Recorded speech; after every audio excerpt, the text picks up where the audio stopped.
Thank you, everybody, for sitting this retreat, and thank you, Todd, for your wonderful, amazing talk. Are there any questions?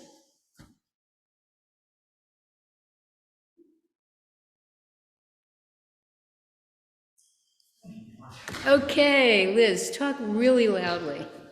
Okay, I've been reading Shamil, and as he's translated, it's this is the sudden and gradual enlightenment. Okay, sudden and gradual enlightenment, reading Chinul. And he also talks about tracing back the radiance. Right. He'll tell his students, trace back the radiance. That's of the mind, yes. Trace back the radiance of the mind.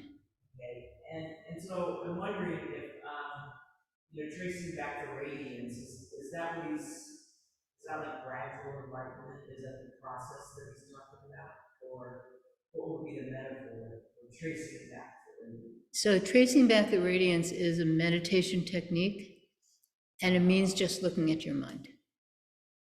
That's all it means. Yeah. But it's not just looking at your mind in a simplistic sense. So what it means is seeing your original radiance of your true mind, which is not only your mind, but the mind of this universe that you are not separate from. So it's like sort of sliding down a slide, except that slide is infinite.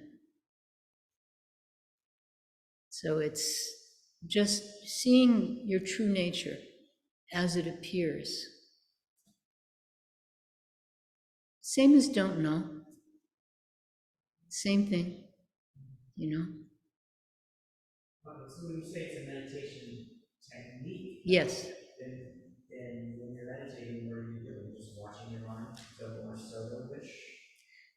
Well, I've never practiced Soto, and I've never practiced this particular technique.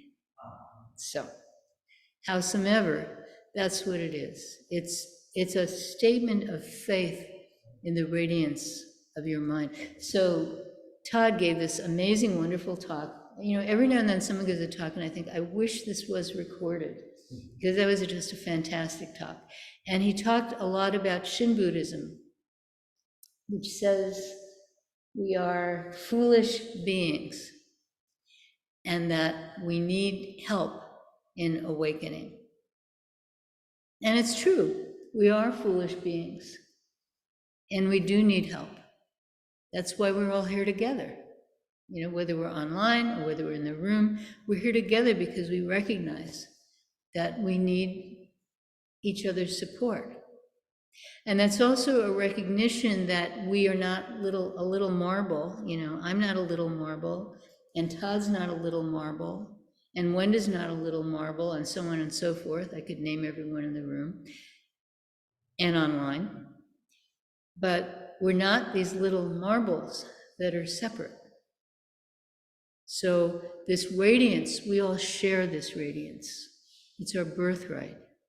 So on the one hand, it's true, we are really, really foolish beings, right? I mean, there's not one of us who can't point to 20 things we do every day and say, boy, that was really stupid, right? But at the same time, we have this fantastic Buddha nature. We have this radiance that just shines if we only let it. So it's pointing to that. It's pointing to that. Yeah. Are there any other questions?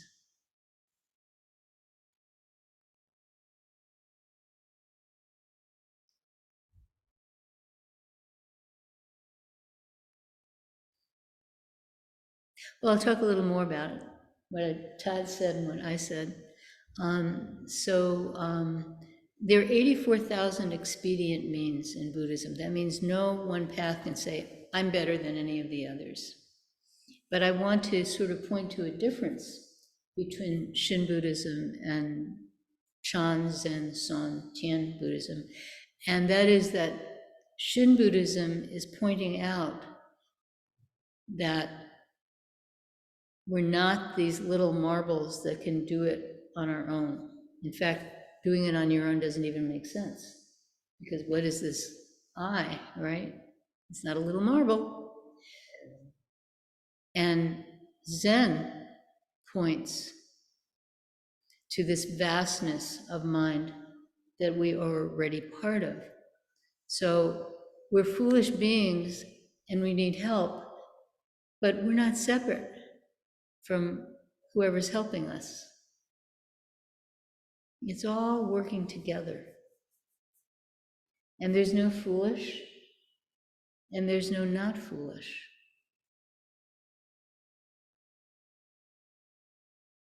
You know, the dog is just barking.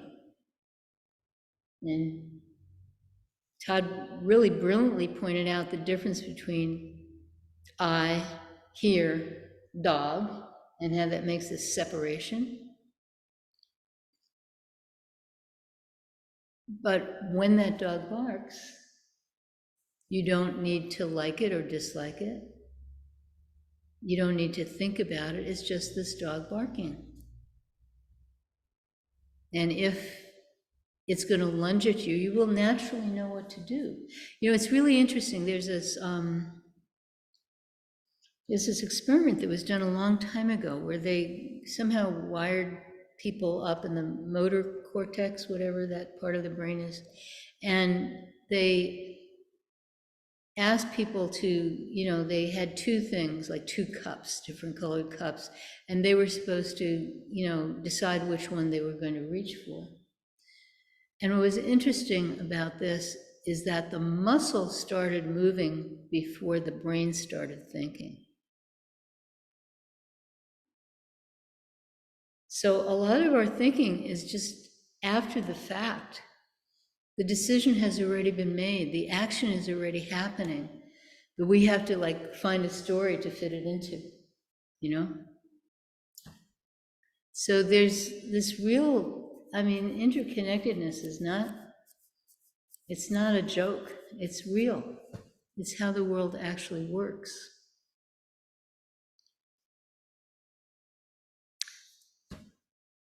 So now, somebody please have a question. Yes.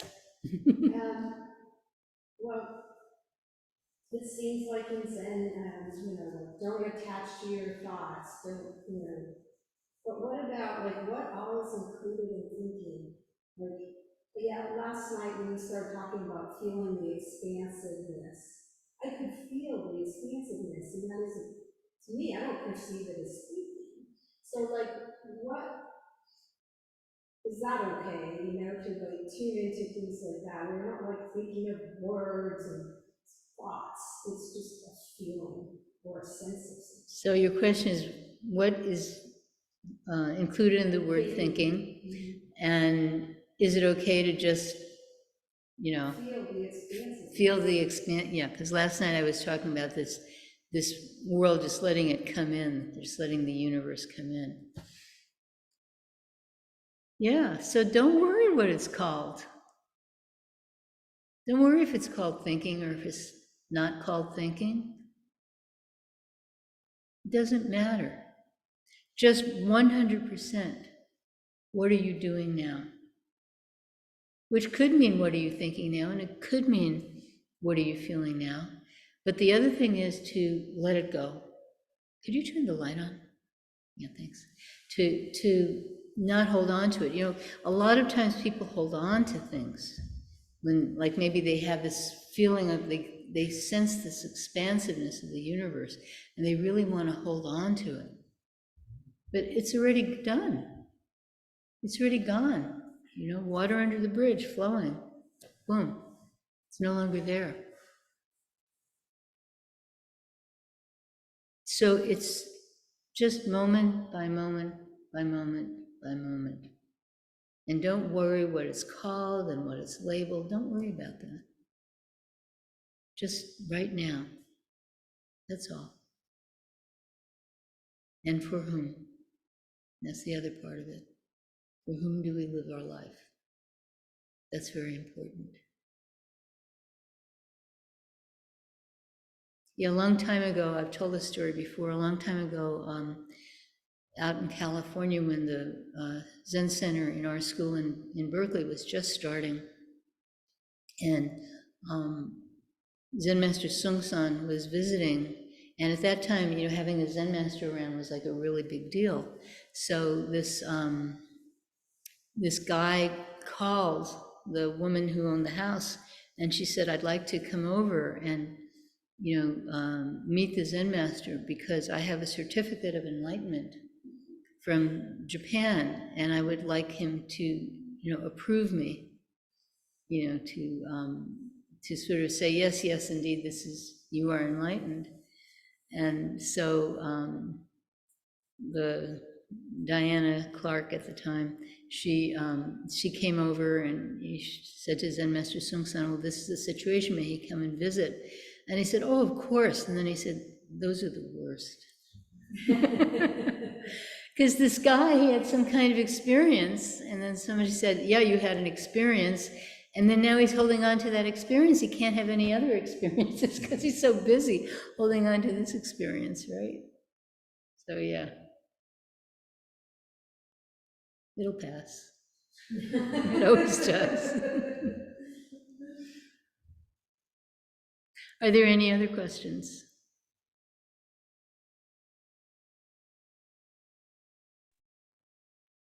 Okay. Yes. What is the purpose of practice?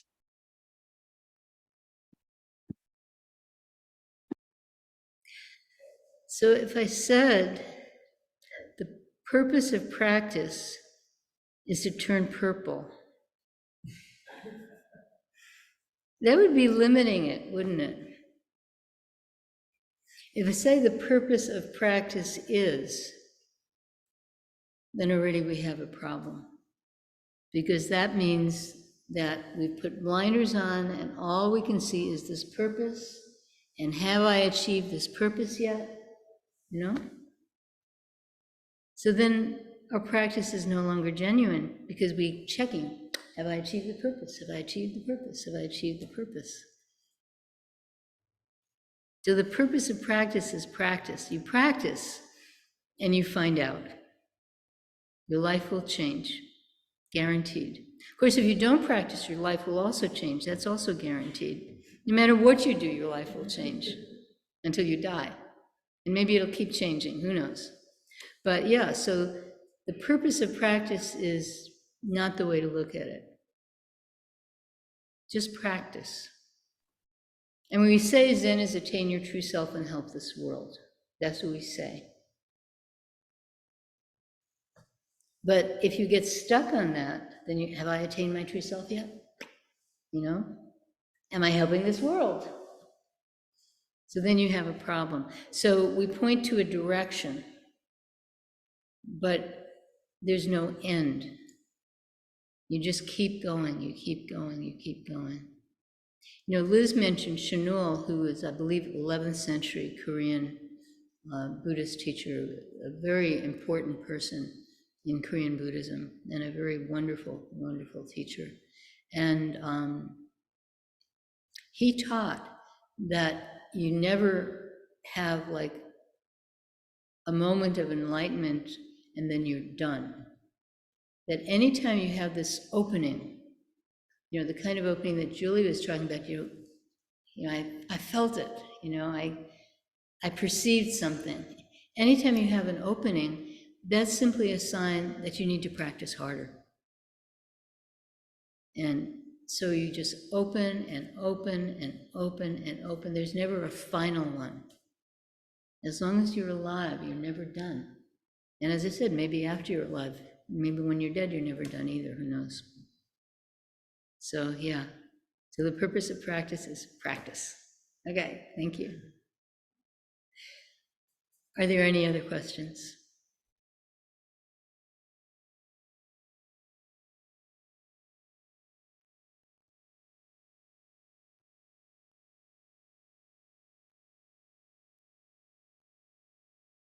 Are you ready to go back to practice?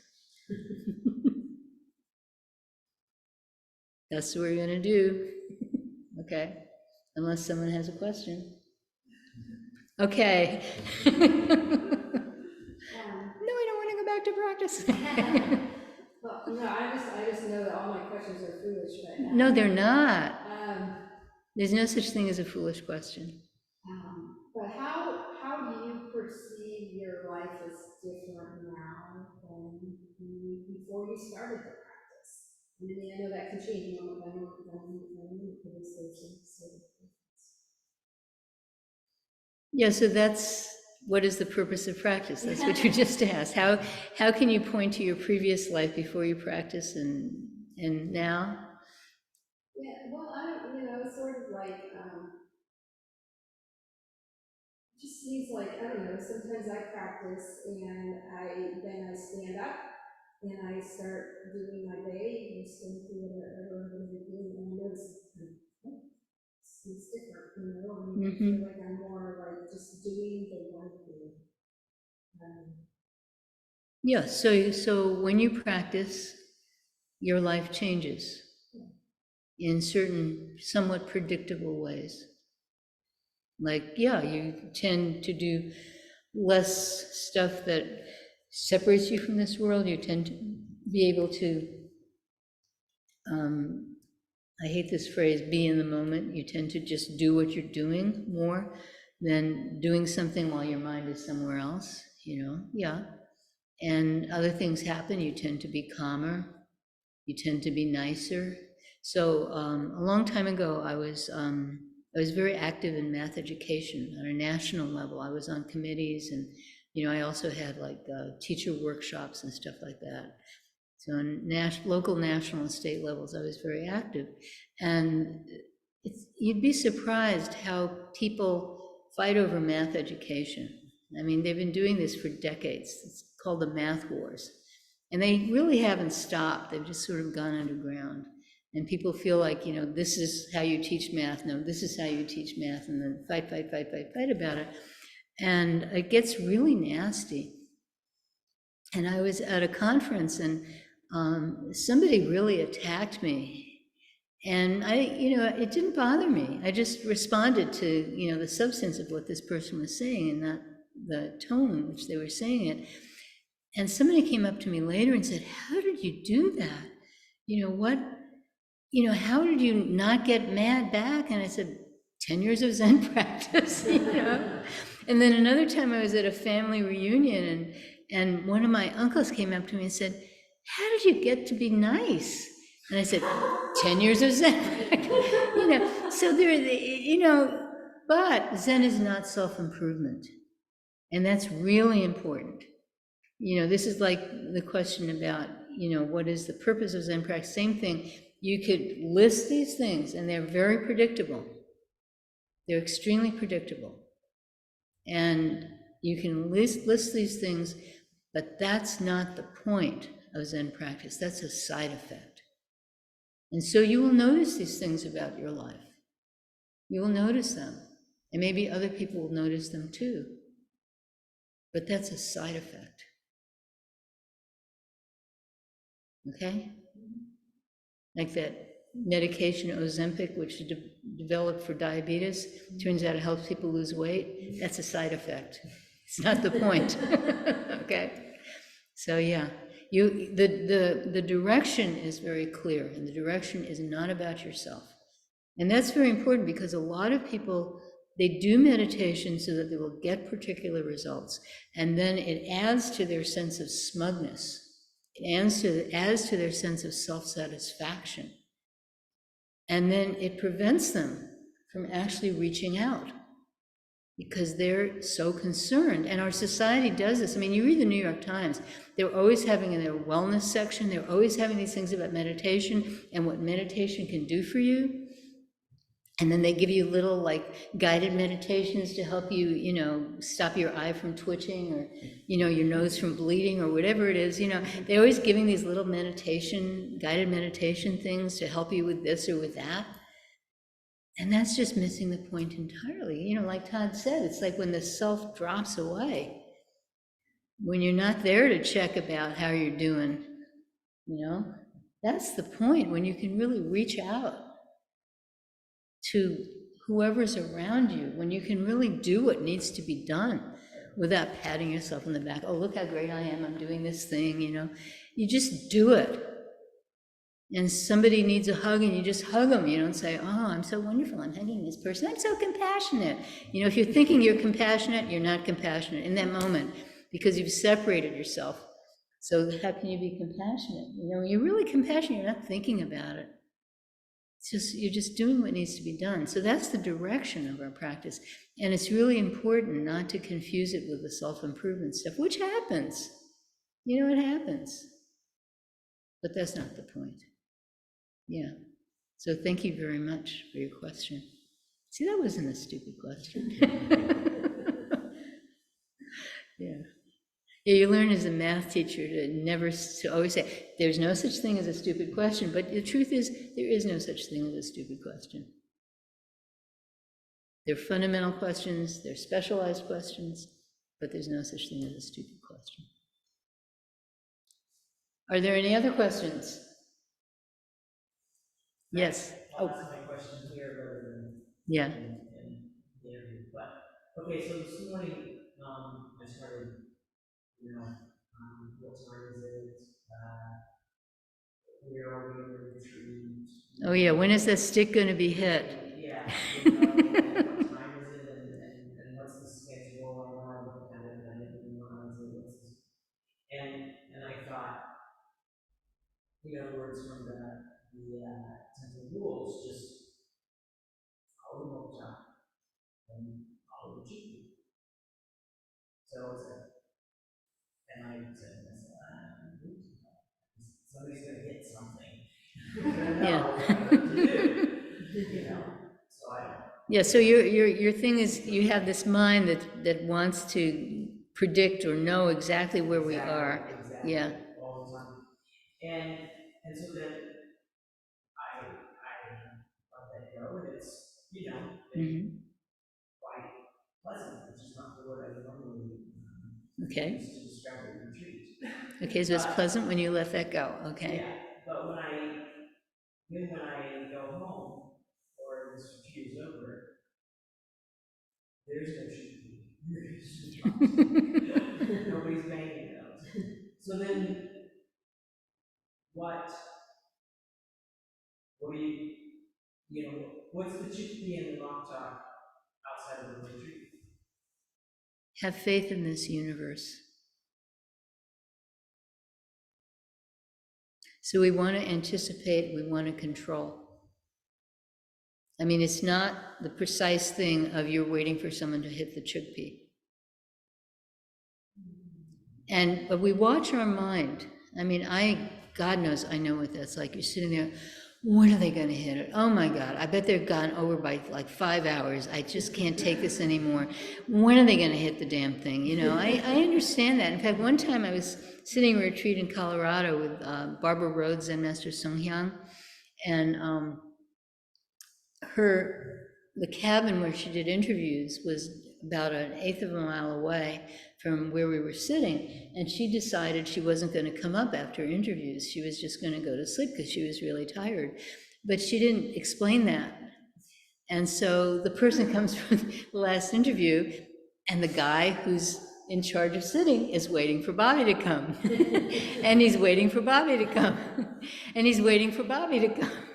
And, it was like everybody's mind was moving. Woo!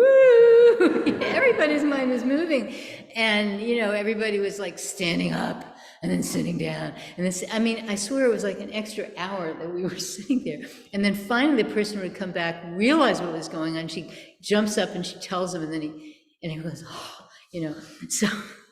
But that mind, that's always, it's sort of checking what other people are doing. That's why I said have faith. That mind that's checking what other people are doing, we do that all the time. Maybe not in the context of there's a person in charge and you want to know if this person in charge is doing their job right. Maybe not in that context. But there is this mind that we have that just doesn't trust that things are going to get done the way they should be. And we're just checking this, So that mind, and it's wonderful that it appears in this context where you cannot act on it. You can't act on it. That's the great thing about retreats, is all these minds that appear, you can't act on them. You're just stuck.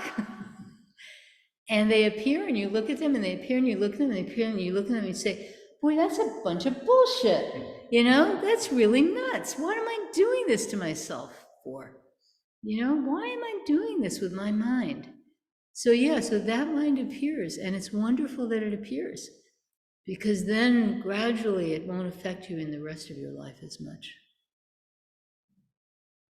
Okay? And Wendy, you had a question. So Todd mentioned that practice can be really hard, like whether it's neurological or karma or whatever. Mm-hmm.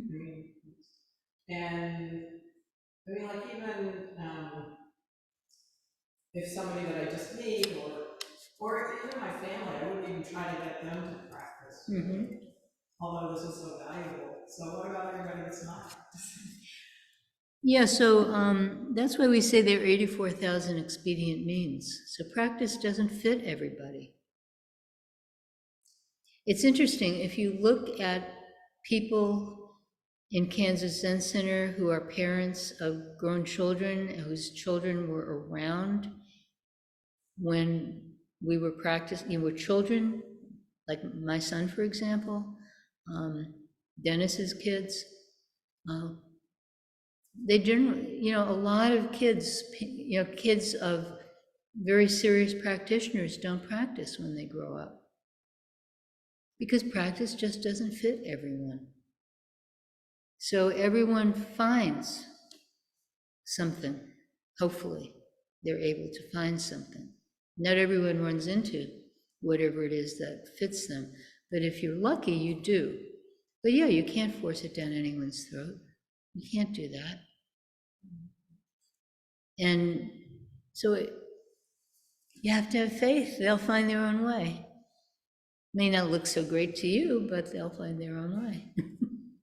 Yeah, there's this desire. I know when I first started practicing, and I just wanted to run up to everybody and say, you got to try this thing, it's so cool, And I was pretty obnoxious, actually.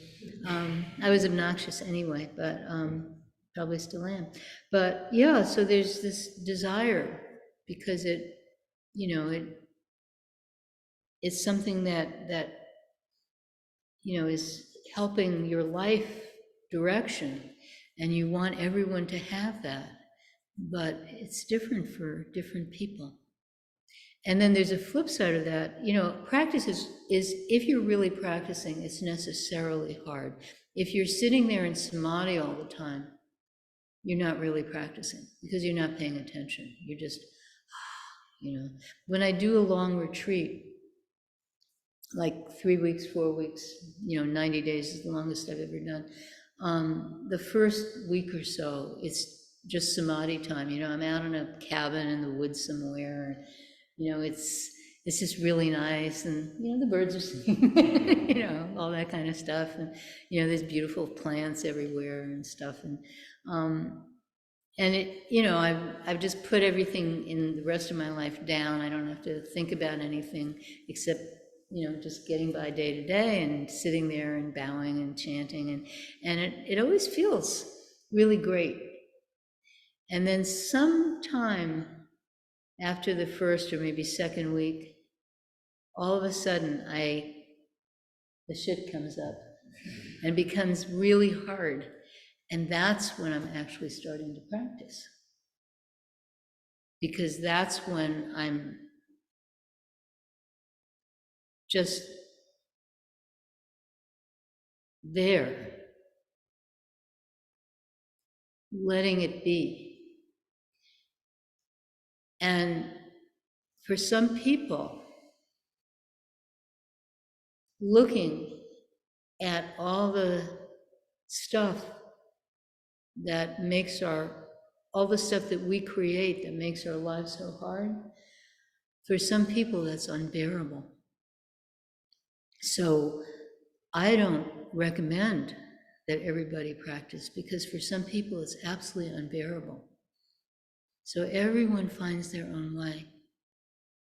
And I remember Todd talking a long time ago about when he was first starting to practice, and people at work said something to him like, "What happened to you? I want some of that." You know? So they will find, hopefully, you know, when something appears and they say, "I want some of that. I want to try that," but it has to come from them. You can't force it on anybody. Yeah. You want to.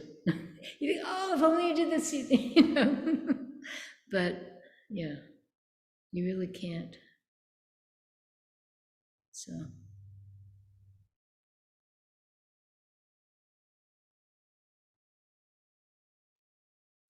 Yes. Can I ask for advice since I'm very new to this? Could you speak louder? Very practical advice. How do you stay awake when you? How do you stay awake? Let's see, Eileen, what time is it where you are?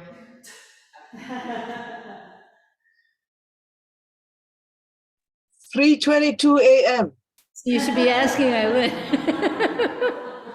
Yeah, okay, so I've got a story about that too. So one time Dennis Durmeyer, who was one of the early people in the Zen Center and came back, and now he's at Providence, and he's a teacher now, again. One time he was visiting Korea, and on one of these tours. We're having another one, by the way, this fall, and if you haven't signed up, consider signing up. Anyway, so he was talking to some Korean monk, and the Korean monk asked him, "Do you sit full lotus?" And Dennis said, "No, I don't sit full lotus." And the monk said, "Then how do you stay awake? How do you not fall over when you fall asleep on the cushion?" So yeah, you get really tired, and it's really hard. And what happens, if you're like me, I think most people this happens to, you just kind of fall asleep and get up, and then fall asleep and wake up, and because you're not sitting full lotus, right? So you have to, even I do sit, well, I used to before my knee went bad. You sit full lotus, you'll still fall down. You still have to, wake yourself up. Your body jerks yourself awake, and that happens. That's a wonderful opportunity. Because what happens, we hear these things, mind makes everything and all this kind of stuff. We don't really believe it. When you're sitting on the cushion and you start to fall asleep, if you're really paying attention, which is a little hard because you're very tired, but if you really pay attention in that moment, you see how the world around you dissolves, and it turns into this other world that has no physical reality. You can see that process taking place. And then when you jerk yourself awake, you can see the process by which that other world, which has no physical thing, which just exists in our minds, how that other world suddenly solidifies into this world. So, maybe I'm sitting there and I'm starting to fall asleep, and suddenly in my mind, Todd turns into a cat that's walking around and maybe rubbing up against my leg going, "Meow, give me some milk," maybe that's my thing that happens, And then all of a sudden I jerk awake and the cat turns back into Todd, So that's actually a terrific opportunity, and people feel really bad about falling asleep on the cushion. But the wonderful thing about practice is there's nothing you can't learn from. There's nothing you can't use. It's all your mind. You just see how your mind functions. You just see it, not labeling it, but you just see it happening. Like when I had my cataract surgery, and what happened to me, I don't know if it happens to everybody, they say you might get double vision. What happened to me is the first day, the eye that had the surgery, everything was not just off, but at an angle.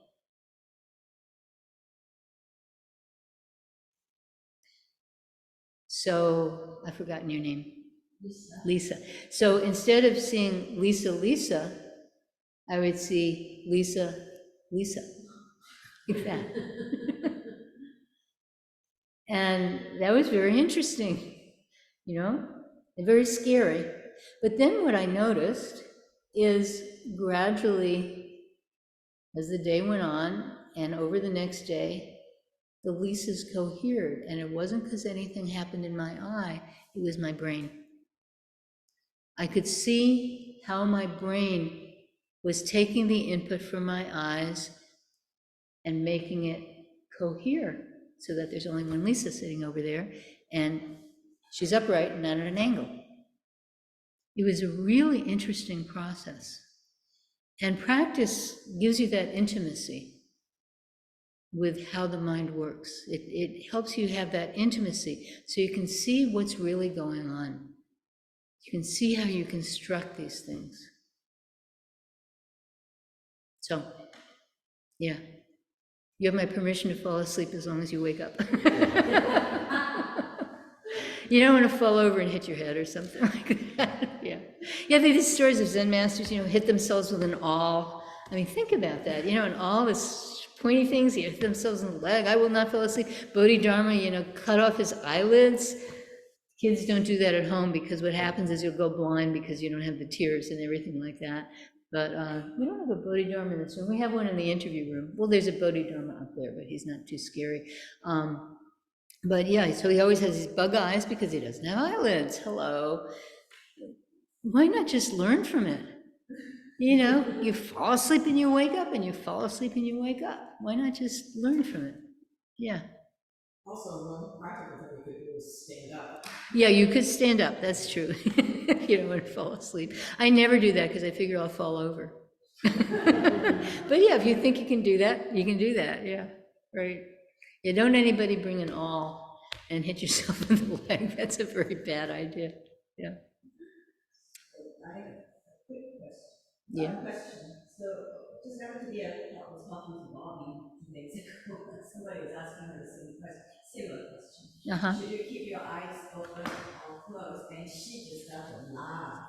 She said, "Oh, don't close it. It's like a television set." And then she laughed and said, "It's just all garbage." It was one of the most wonderful things that I heard in this session.